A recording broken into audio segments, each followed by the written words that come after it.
de las procesiones más tradicionales en la Iglesia es la del Domingo de Ramos. La euforia de acoger a Jesús de Nazaret como Mesías se apodera de sus coetáneos. Tenían necesidad de algo o de alguien que les devolviera la autoestima colectiva justamente como pueblo y la esperanza anunciada largamente por los profetas. Pero se olvidaban del anuncio de Isaías, el siervo de Yahvé, y nosotros los cristianos de la carta a los Filipenses. Estos dos textos lo leeremos a continuación. Es el contrapunto para que nos demos cuenta perfectamente de qué estamos hablando y qué es lo que vamos a celebrar. La paradoja de un Mesías que morirá clavado en una cruz y antes será escarnecido, despreciado, maltratado, insultado. Es muy fuerte, absolutamente incomprensible para la razón humana, pero razonable desde la fe y la esperanza. Lectura del profeta Isaías. En aquellos días dijo Isaías: El Señor me ha dado una lengua de iniciado para saber decir al abatido una palabra de aliento. Cada mañana me espabila el oído para que escuche como los iniciados. El Señor Dios me ha abierto el oído y yo no me he rebelado ni me he echado atrás. Ofrecí la espalda a los que me golpeaban, la mejilla a los que mesaban mi barba. No oculté el rostro a insultos ni salivazos. El Señor me ayudaba, por eso no quedaba confundido. Por eso ofrecí el rostro como pedernal y sé que no quedaré avergonzado. Dios mío, ¿por qué me has abandonado? Al verme se burlan de mí, hacen visajes, menean la cabeza. Acudió al Señor que lo ponga a salvo, que lo libre si tanto lo quiere. Me acorrala una jauría de mastines, me cerca una banda de malhechores, me taladran las manos y los pies, puedo contar mis huesos. Se reparten mi ropa, echan a suertes mi túnica, pero tú, Señor, no te quedes lejos, fuerza mía, ven corriendo a ayudarme. Contaré mi fama a mis hermanos. En medio de la asamblea te alabaré. Fieles del Señor, alabadlo. Linaje de Jacob, glorificadlo. Temedlo, linaje de Israel. Lectura de la carta del apóstol San Pablo a los Filipenses. Hermanos, Cristo, a pesar de su condición divina, no hizo alarde de su categoría de Dios. Al contrario, se despojó de su rango y tomó la condición de esclavo, pasando por uno de tantos. Y así, actuando como un hombre cualquiera, se rebajó hasta someterse incluso a la muerte y una muerte de cruz. Por eso Dios lo levantó sobre todo y le concedió el nombre sobre todo nombre, de modo que al nombre de Jesús toda rodilla se doble, en el cielo, en la tierra, en el abismo, y toda lengua proclame: Jesucristo es Señor, para gloria de Dios Padre. Pasión de Jesús según San Marcos. Hoy se lee la Pasión según San Marcos, pero leeremos solamente los títulos de los textos que ponen los comentaristas y proclamaremos al final de la Pasión. El final de la Pasión. Conspiración contra Jesús. Unción en Betania. Anuncio de la traición de Judas. Institución de la Eucaristía. Predicción de las negaciones de Pedro. Agonía de Jesús. Prendimiento de Jesús. Jesús ante el Sanedrín. Jesús ante Pilato. Coronación de espinas. El camino de la cruz. La crucifixión. Le conducen al lugar del Gólgota, que quiere decir Calvario. Le daban vino con mirra, pero él no lo tomó. Le crucifican y se reparten sus vestidos, echando a suertes a ver qué se llevaba cada uno. Era la hora tercia cuando le crucificaron. Y estaba puesta la inscripción de la causa de su condena: el Rey de los Judíos. Con él crucificaron a 2 salteadores, uno a su derecha y otro a su izquierda. y los que pasaban por allí le insultaban meneando la cabeza y diciendo: tú, que destruyes el santuario y lo levantas en 3 días, sálvate a ti mismo bajando de la cruz. Igualmente los sumos sacerdotes se burlaban entre ellos junto con los escribas, diciendo: a otro salvó y a sí mismo no puede salvarse. El Cristo, Rey de Israel, que baje ahora de la cruz para que lo veamos y creamos. También le injuriaban los que con él estaban crucificados. Llegó la hora 6, hubo oscuridad sobre toda la tierra hasta la hora 9.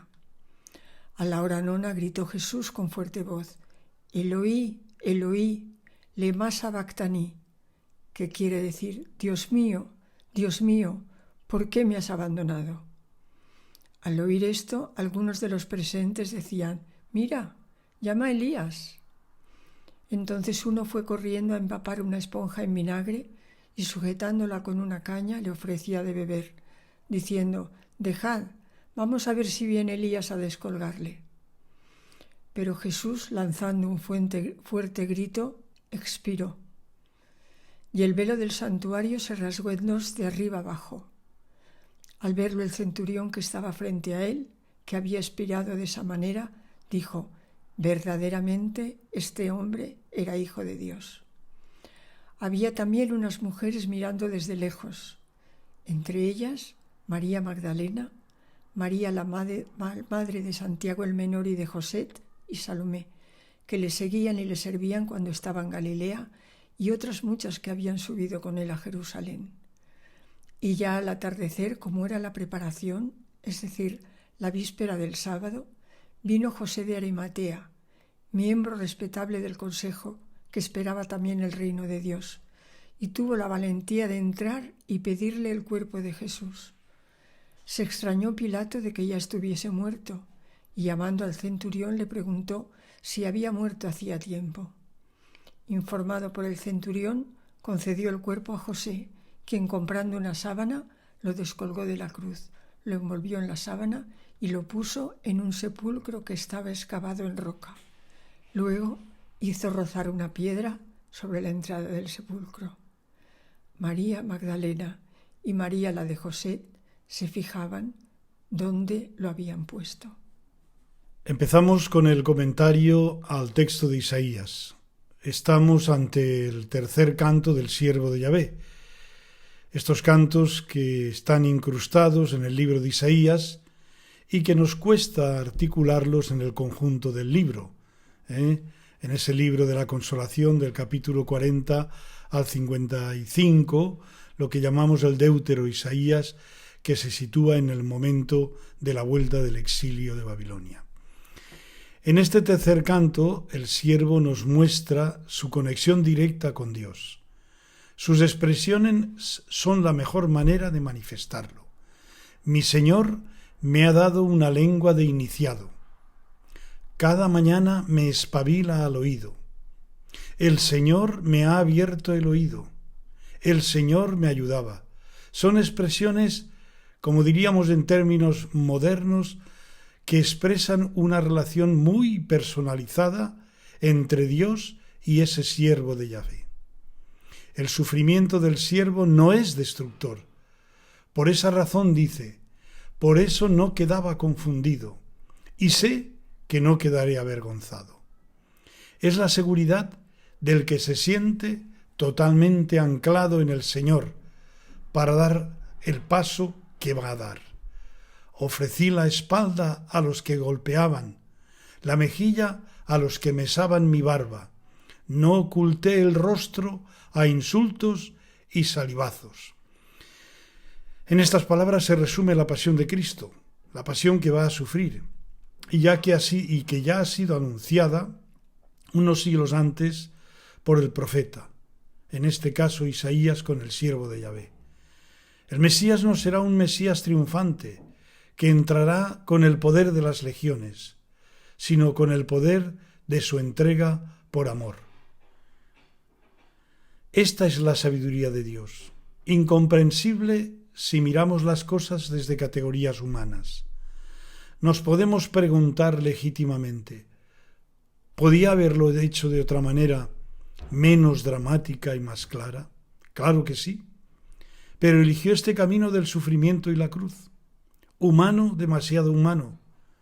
Pero nosotros necesitamos, como el siervo de Yahvé, que Dios me espabila el oído, me ha abierto el oído para resituarlo en nuestras vidas. Afrontar la vida y el sufrimiento que conlleva desde la serenidad y esperanza que muestra el siervo de Yahvé, este es su mensaje para nosotros hoy al inicio de esta Semana Santa. El Salmo nos evoca las palabras de Jesús en la cruz, el dramático momento del abandono total y la descripción de la pasión. Dios mío, ¿por qué me has abandonado? La segunda lectura es de un texto muy conocido de la carta a los Filipenses. Es un himno probablemente muy antiguo de las primeras comunidades cristianas que fue integrado e incrustado por Pablo en el texto. Este texto, este cántico, este himno, es el fruto de una profunda reflexión teológica que nos muestra de manera pedagógica las distintas etapas del misterio de Cristo. La preexistencia divina, Cristo, a pesar de su condición divina, no hizo alarde de su categoría de Dios. La humillación de la encarnación, se despojó de su rango y tomó la condición de esclavo, pasando por uno de tantos. La humillación de la muerte, se rebajó hasta someterse incluso a la muerte y una muerte de cruz. La glorificación celeste, y le concedió el nombre sobre todo nombre, de modo que al nombre de Jesús toda rodilla se doble. La adoración del universo, toda rodilla se doble en el cielo, en la tierra, en el abismo. Y el nuevo título de Señor, Kyrios, y toda lengua proclame, Jesucristo es Señor, para gloria de Dios Padre. Un texto, como veis, muy completo, muy elaborado, pero que nos da una síntesis fabulosa del misterio pascual, de esa kenosis profunda.